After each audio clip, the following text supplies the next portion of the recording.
What's up, guys?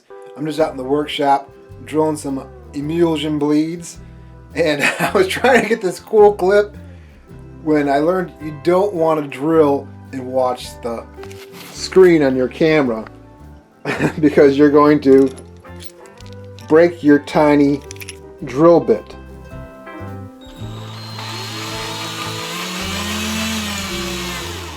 So, bitch. So, oops. Anyways, what did I just hit some mode. 1 second. I'm just having all the bad luck today. There we go. Anyways, I wanted to just make a short video so I can post something for this month because I'm currently working on some, well, I'm supposed to be working on some cylinder head video. Those heads I bought. But I've had some delays and issues in them. I'm waiting till that's resolved before I continue with that video, and I still haven't really edited it or messed with that video really much anyways, so just, I guess, a vlog. Not an update, it's a vlog. The intake I mentioned before earlier, I finally gave up on that and I disputed the charge and ordered it from someplace else. That intake showed up. It's got freaking problems, it's got flaws, so I'm waiting to hear back from them before I, do the video for that, or conclude the video for that. One thing after another. I mean, I ordered a steering wheel for the C4, and that had issues too. The replacement one had issues. I tell you, you can't get nothing these days without having some kind of problem. I was actually trying to buy a body kit for $1, and I messaged the place because it was a decent looking body kit. I mean, I'll throw a picture up. And they messaged me back. They no longer have that kit, but they have another kit they wanted to sell me. And the picture they have for that it's so tiny. Even if you zoom it up, it's just pixels. You can't even see it. And I was like, "You're gonna pay the picture?" It's like, "Nope." But it's like $850.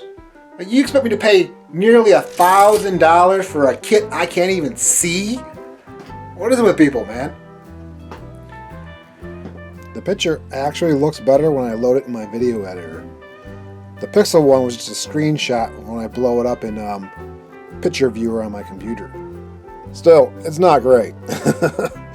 Anyways, while we're doing blades, let me give you a few tips before we wrap this video up.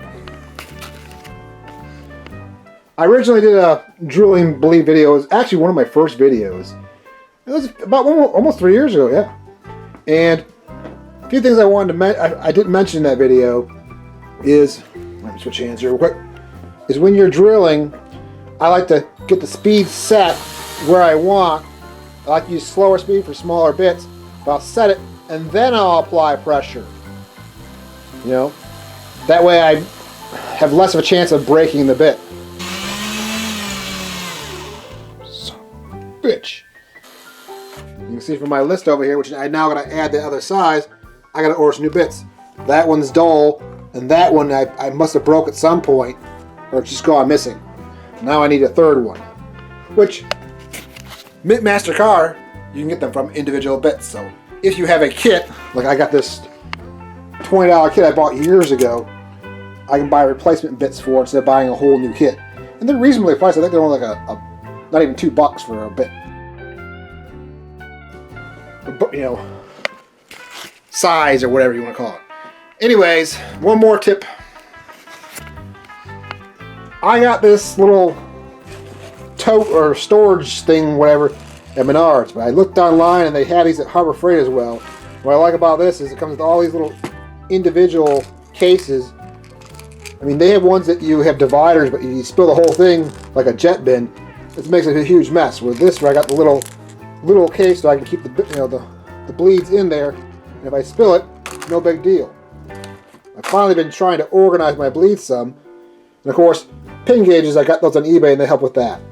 Because all the ones I've drilled over here, before I put them in their little, labeled box, I'm going to, pin gauge them and make sure they're the right size, because sometimes you can get them a little bigger, or there'll be a burr or something, you can knock it out, or they'll be a little tight. I've had to take a drill bit and get in there with my pin gauge and just open the hole up just a little bit.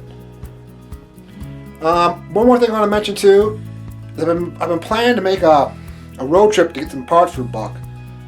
I've actually been procrastinating it for over a year now. I mean, I was going to do it last fall and the fall before. But hopefully I'll be doing that here soon because you might as well, it's winter. Anyways, I wanted to keep this short. I don't want to ramble on too long. I think that was all of the burr stuff, bleed stuff I wanted to talk about. There it is. Hopefully I'll have that other head video done here soon. I want to get done this month. But when that's done, I'm going to make my short trip to get those Buck parts. And then I'm getting onto the eBay heads. I gotta get done. Gotta get them done. Winter's gonna be gone. Get moving on that. So, thanks for watching. Keep it real. Bonus tip: you can use the bottom of your drill battery as a tool tray. Well, that's not really a good tip. Anyways, back at it. It's cold out there. Stay warm.